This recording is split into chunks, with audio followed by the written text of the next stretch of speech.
안녕하십니까. 저는 이제야 겨우 숨을 쉬며 살아가는 67의 평범한 은퇴자 김씨라고 합니다. 오늘 제가 여러분께 털어놓을 이야기는 어디 가서 자랑할 만한 무용담이 결코 아닙니다.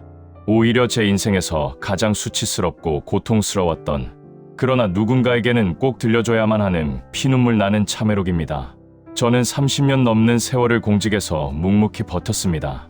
남들처럼 큰 부자는 아니었어도 은퇴할 때 제 손엔 훈장 하나와 꼬박꼬박 나오는 연금, 그리고 경기도 변두리에 마련한 작은 아파트가 있었습니다. 그것이 제 노후를 지켜줄 단단한 성벽인 줄로만 알았습니다. 하지만 그 성벽은 단돈 1,000원짜리 내기에서 시작된 파크골프라는 늪에 허무하게 무너져 내렸습니다. 은퇴 후 처음 몇 달은 그저 멍하니 텔레비전만 보며 지냈습니다. 아침에 눈을 뜨면 갈 곳이 없다는 사실이 저를 가장 괴롭혔습니다. 평생 정해진 시간에 출근하고 퇴직금을 생각하며 버텨온 삶이었는데 막상 자유가 주어지니 그 자유가 마치 감옥처럼 느껴지더군요. 아내는 그런 저를 안쓰럽게 보며 말했습니다. 당신 동네 산책이라도 좀 다녀와요. 요새 앞마당 공원에 사람들 북적북적하대요. 아내의 말에 못 이겨 무거운 몸을 이끌고 집 앞 공원으로 나섰습니다. 그런데 마침 그곳에서 수년째 연락이 끊겼던 고등학교 동창 녀석을 우연히 만난 겁니다. 야, 김씨, 너 은퇴했다더니 여기서 보내? 너도 이거 한번 쳐봐. 이게 요즘 은퇴자들한테는 보약이야. 친구가 가리킨 곳에는 초록색 잔디 위에서 사람들이 웃으며 공을 치고 있었습니다. 그렇게 친구의 권유로 파크골프라는 걸 알게 되었습니다. 처음엔 그저 노인네들 노는 장난감 골프라고 생각하며 우습게 여겼습니다. 하지만 안개가 자욱하게 깔린 새벽녘 파크골프장의 풍경은 생각보다 훨씬 아름다웠고 활기찼습니다. 86cm 남짓한 나무채를 들고 6cm 크기의 묵직한 플라스틱 공을 때릴 때의 그 경쾌한 타격음, 그 깡 소리가 제 억눌려 있던 퇴직 후의 공허함을 날려주는 줄 알았습니다. 파크골프는 일반 골프보다 룰이 간단합니다. 채 하나로 모든 걸 해결하죠. 헤드 각도가 거의 없기 때문에 공을 띄우기보다는 굴리는 것이 기본입니다. 저는 이 굴리는 맛에 금세 중독되었습니다. A코스 1번 홀, 파3 40m 구간이었습니다. 티잉 그라운드에 서서 목표 방향을 설정하고 부드럽게 스윙을 했습니다. 공은 페어웨이의 잔디를 부드럽게 타고 굴러가 홀컵 1m 옆에 안착했습니다. 그때 느낀 쾌감은 30년 공직 생활의 성취감보다 컸습니다. 오, 김씨 소질 있는데 처음 치는 사람 폼이 아니야. 친구들의 칭찬에 어깨가 으쓱해졌습니다. 처음 한두 달은 정말 건강한 취미였습니다. 아내에게 오늘 몇 타를 쳤는지 자랑하고 공원에서 만난 사람들과 웃으며 인사를 나누는 일상이 행복했습니다. 하지만 평화는 오래가지 않았습니다. 어느 날 늘 함께 치던 박 씨가 묘한 제안을 했습니다. 야, 김씨, 우리 그냥 치니까 별로 재미가 없잖아. 홀당 딱 1,000원씩만 걸자고. 모인 돈으로 커피 사 먹으면 얼마나 훈훈해. 그 가벼운 제안이 모든 비극의 시작이었습니다. 1,000원. 그까지 1,000원. 있으면 있고 없으면 없는 돈이라 생각했습니다. 하지만 그 작은 판돈이 제 뇌 속 깊숙이 숨어있던 승부욕이라는 괴물을 깨웠습니다. 커피 한 잔 값이라는 명분은 제 이성을 마비시키기에 충분했습니다. 첫 홀에서 버디를 잡으며 박 씨에게 1,000원짜리 한 장을 건네받았을 때 제 손끝이 미세하게 떨렸습니다. 그건 기쁨이라기보다 묘한 정복감이었습니다. 내 실력으로, 내 노력으로 즉각적인 보상을 받는다는 그 감각이 은퇴 후 잊고 지냈던 제 존재감을 증명해주는 것 같았습니다. 내 기판은 금세 변질되었습니다. 처음엔 커피 한 잔이었지만 점점 점심은 먹어야지, 저녁엔 술도 한잔 해야지 하며 판돈이 오르기 시작했습니다. 사람의 욕심이란 게 참 간사하더군요. 1,000원을 따면 2,000원을 따고 싶고 5,000원을 잃으면 10,000원을 따서 복구하고 싶은 마음이 생깁니다. 저는 어느새 밤마다 파크골프장의 그린 경사를 머릿속으로 그리기 시작했습니다. 내일은 3번 홀에서 반드시 왼쪽으로 꺾어서 쳐야지. 박 씨는 퍼팅할 때 오른쪽으로 쏠리는 경향이 있으니 그걸 이용해야지. 제 머릿속은 온통 돈과 공의 궤적으로 가득 찼습니다. 아내가 아침에 정성껏 차려준 북엇국도 제 눈에는 들어오지 않았습니다. 오로지 티업 시간 30분 전에 도착해 연습 그린에서 공을 굴려보는 것만이 제 유일한 관심사가 되었습니다. 친구들과의 대화도 예전 같지 않았습니다. 예전엔 손주들 커가는 이야기, 자식 걱정, 건강 관리에 대해 한참을 수다 떨던 사이가 이제는 서로의 지갑을 어떻게 털어먹을까 고민하는 하이에나들로 변해버렸습니다. 서로를 부르는 호칭만 김씨, 이선배 하며 점잖았지 속은 이미 시커멓게 타버린 도박꾼들이었습니다. 누군가 공을 칠 때 뒤에서 헛기침을 하거나 괜히 말을 걸어 집중력을 흐트러뜨리는 치졸한 수법도 마다하지 않았습니다. 스포츠맨십은 사라진 지 오래였습니다. 오로지 내 주머니에 들어올 상대방의 10,000원짜리 지폐 몇 장만이 정의가 되었습니다. 아내에겐 운동 다녀올게라고 말했지만 제 발걸음은 이미 투전판으로 향하는 도박꾼에 그것과 다를 바 없었습니다. 저는 공부하기 시작했습니다. 파크골프 관련 서적을 탐독하고 유튜브 영상을 수천 번 돌려봤습니다. 공을 띄우는 로브샷, 경사면을 이용한 굴리기, 그린의 라이를 읽는 법까지. 하지만 그 공부는 스포츠를 즐기기 위함이 아니라 도박 기술을 연마하는 것이었습니다. C코스 9번 홀, 파포 70m 도그렉 홀에서의 기억입니다.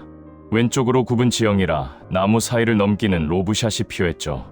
저는 공의 하단을 정확히 가격해 나무를 넘겼습니다. 핀대 1m 옆에 붙었을 때 저는 환호했습니다. 봤지? 이게 내 실력이야. 그날 저는 50만 원을 땄습니다. 연금의 절반에 가까운 돈이었죠. 그 돈으로 아내에게 소고기를 사주며 호기를 부렸습니다. 나 파크골프 대회 준비해보려고. 상금이 어마어마해. 아내는 그저 남편이 운동을 하며 활력을 찾은 줄 알고 환하게 웃어주었습니다. 50만 원을 땄던 그날의 기억은 제 뇌리에 박힌 독약이었습니다. 한 번 맛본 승리의 맛은 제 평생의 성실함을 비웃기 시작했습니다. 연금 몇 푼 받아봐야 뭐하나? 하루에 50만 원도 따는데 라는 오만한 생각이 제 머릿속을 지배했죠. 이제 저는 평범한 동네 어르신들과는 공을 치지 않았습니다. 판돈이 적으면 집중이 안 된다는 핑계로 저는 선수라 불리는 이들과 어울려 타당 10,000원, 아니 심할 때는 타당 5만 원짜리 내기를 시작했습니다. 파크골프는 일반 골프보다 홀간거리가 짧아 경기 속도가 매우 빠릅니다. 18홀을 다 도는데 1시간 남짓이면 충분하죠. 그 짧은 1시간 동안 수백만 원이 오가는 광경을 보며 저는 눈이 뒤집혔습니다. 비상금 통장은 이미 바닥을 드러냈습니다. 아내에게는 투자 모임이 있다. 친구 상조회비다라며 가진 핑계를 대고 마이너스 통장을 개설했습니다. 처음엔 500만 원만 빌려 복구하면 그만두려 했습니다. 하지만 잃은 돈을 되찾으려 할수록 무리한 샷이 나왔습니다. 파크골프는 헤드가 두꺼워 조금만 힘이 들어가면 공의 윗부분을 때리는 토핑이 나거나 방향이 급격히 꺾이는 훅이 발생합니다. 긴장감에 손이 떨리니 평소라면 가뿐히 넘겼을 벙커가 마치 거대한 무덤처럼 저를 압도했습니다. 500만 원은 보름 만에 증발했고 마이너스 통장은 어느새 3천만 원까지 불어났습니다. 파국은 비가 부슬부슬 내리던 어느 목요일에 찾아왔습니다. 그날 저는 평소보다 훨씬 큰 판에 끼어 있었습니다. 한 홀당 승부가 아니라 18홀 합산 타수 차이로 돈을 정산하는 방식이었죠. 이미 전반 9홀에서 저는 열타나 뒤지고 있었습니다. 땀이 빗물과 섞여 눈앞을 가렸습니다. 제 머릿속에는 오직 하나, 대출뿐이었습니다. 아내 몰래 보험 대출, 주택담보대출, 자동차 대출로 준비한 1억 원. 그 돈이 든 가방이 제 차 트렁크에 있었습니다. 저는 제정신이 아니었습니다. 이번 한 판만 제대로 이기면 마이너스 통장도 갚고 아내에게 명품 가방 하나 사주며 다시는 이곳에 발을 들여놓지 않겠다고 스스로를 속였습니다. D코스 마지막 9번 홀, 파5 100m. 이곳은 중간에 거대한 해저드가 있어 티샷의 정확도가 생명인 곳입니다. 저는 1억 원 중 이미 3천만 원을 잃은 상태였고 마지막 홀에서 배판을 제안받았습니다. 저는 공의 하단을 정확히 가격해 해저드를 넘기는 로브샷을 시도했습니다. 하지만 비에 젖은 그립이 미끄러졌습니다. 퍽 하는 둔탁한 소리가 났습니다. 공은 해저드 정중앙으로 힘없이 빠져버렸습니다. 그 홀에서 저는 양파를 기록했고 아내 몰래 영혼까지 끌어모은 대출금들은 단 1시간 만에 타인들의 주머니로 흩어졌습니다. 집으로 돌아오는 길은 기억이 나지 않습니다. 얼마나 울었는지, 핸들을 잡은 손이 얼마나 떨렸는지, 아파트로 들어가는 엘리베이터 안에서 안 좋은 생각까지도 들었습니다. 현관문을 열자 아내가 환하게 웃으며 고기를 굽고 있었습니다. 당신 오늘 운동 고생했죠? 영양 보충 좀 해야지. 그 목소리가 제 고막을 찢는 비명처럼 들렸습니다. 저는 거실 바닥에 무릎을 꿇고 주저앉았습니다. 아내는 영문도 모른 채 달려와 저를 붙잡았습니다. 여보, 왜 그래요? 어디 아파요? 저는 차마 입이 떨어지지 않았습니다. 한참을 흐느끼다 겨우 뱉은 한마디는 내가 파크골프 내기를 하다가 1억을 날렸어 라는 고백이었습니다. 아내는 처음엔 제 농담인 줄 알았습니다. 하지만 제가 내민 텅 빈 마이너스 통장 잔고와 대출 서류들을 본 순간 아내의 표정은 하얗게 질려버렸습니다. 아내는 소리조차 내지 못하고 그 자리에 풀썩 주저앉았습니다. 30년 넘게 공직자의 아내로 근검절약하며 일군 우리의 유일한 재산이 파크골프라는 운동장에서 사라졌다는 사실을 아내는 받아들이지 못했습니다. 아내는 짐승 같은 소리를 내며 울기 시작했습니다. 제 가슴을 치며 이 인간아, 어떻게 그럴 수 있어? 우리 자식들 결혼 자금은 어떡하고? 우리 노후는 어떡하냐고? 라며 절규했습니다. 저는 그저 머리를 바닥에 찌으며 죽여달라고 빌 수밖에 없었습니다. 평화로웠던 우리 집은 순식간에 비명과 눈물로 가득 찬 지옥이 되었습니다. 돈을 잃고 난 뒤의 삶은 그야말로 지옥이었습니다. 우리는 평생 살아온 아파트를 처분하고 경기도 외곽의 낡은 빌라 1층 작은 월세방으로 이사했습니다. 이삿짐 트럭이 떠나고 텅 빈 거실에 아내와 단둘이 앉았을 때 저는 제가 죽어야만 이 비극이 끝날 것 같다는 생각뿐이었습니다. 하지만 죽는 것조차 마음대로 되지 않더군요. 밤마다 환청이 들렸습니다. 6cm의 플라스틱 공이 딱딱한 인조 잔디 위를 굴러가는 소리, 홀컵을 맞고 챙크랑하며 떨어지는 그 소리가 귓가에 쟁쟁했습니다. 저는 자다가도 벌떡 일어나 허공에 대고 퍼팅 자세를 취하곤 했습니다. 뇌가 이미 도박의 도파민에 절여져 버린 것이죠. 아내는 그런 저를 말없이 지켜보다가 제 손을 꼭 잡고 정신과 상담센터로 향했습니다. 처음 상담실 문을 열 때는 죽기보다 싫었습니다. 평생 공무원으로 대접받으며 점잖게 살았던 제가 도박 중독자로 치료를 받는다는 것이 자존심 상했습니다. 하지만 상담사는 제게 차갑지만 정확한 진단을 내렸습니다. 환자분, 이건 의지의 문제가 아니라 뇌의 질환입니다. 저는 그곳에서 저와 같은 처지의 수많은 은퇴자를 만났습니다. 우리는 함께 울며 서로의 상처를 보듬었습니다. 치료를 시작한 지 1년이 지났습니다. 저는 이제 파크골프 채를 잡지 않습니다. 대신 저는 매일 아침 아내의 손을 잡고 동네 뒷산을 걷습니다. 주머니에는 단돈 10,000원도 없을 때가 많지만 마음만은 그 어느 때보다 단단하고 평온합니다. 환갑이 넘은 나이에 식당 설거지, 일을 나가는 아내의 뒷모습을 볼 때마다 제 심장은 갈갈이 찢어지는 것 같습니다. 하지만 아내는 퇴근길에 10,000원짜리 한 장을 제 손에 쥐어주며 웃습니다. 여보, 오늘 고생 많았죠?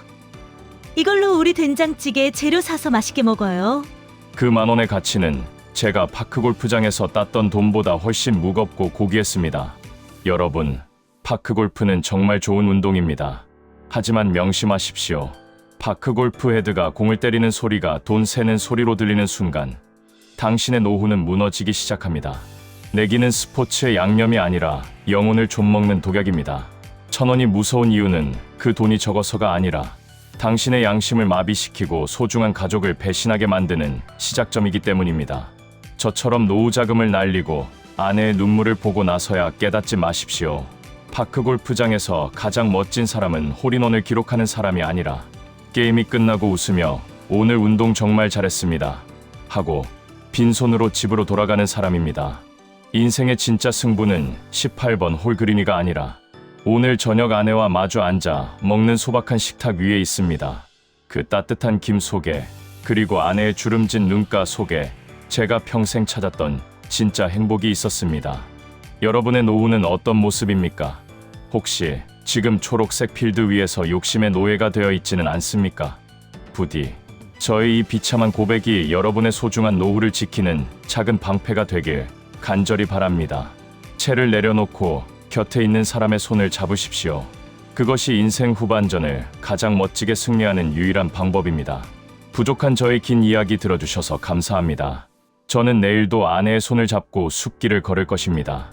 비록 주머니는 가볍지만 제 마음만은 그 어느 때보다 단단합니다. 여러분 모두의 평안하고 정직한 노후를 진심으로 기원합니다. 인생의 진짜 홀인원은 바로 옆에 있는 소중한 사람의 마음을 얻는 것임을 절대로 잊지 마십시오. 초록색 필드 위의 유혹에 여러분의 인생을 걸지 마십시오. 여러분의 가정과 노후를 지키는 것은 완벽한 퍼팅이 아니라 정직한 땀방울과 가족에 대한 사랑입니다. 구독과 좋아요 부탁드립니다. 그리고 여러분의 의견을 댓글에 자유롭게 남겨주세요. 감사합니다.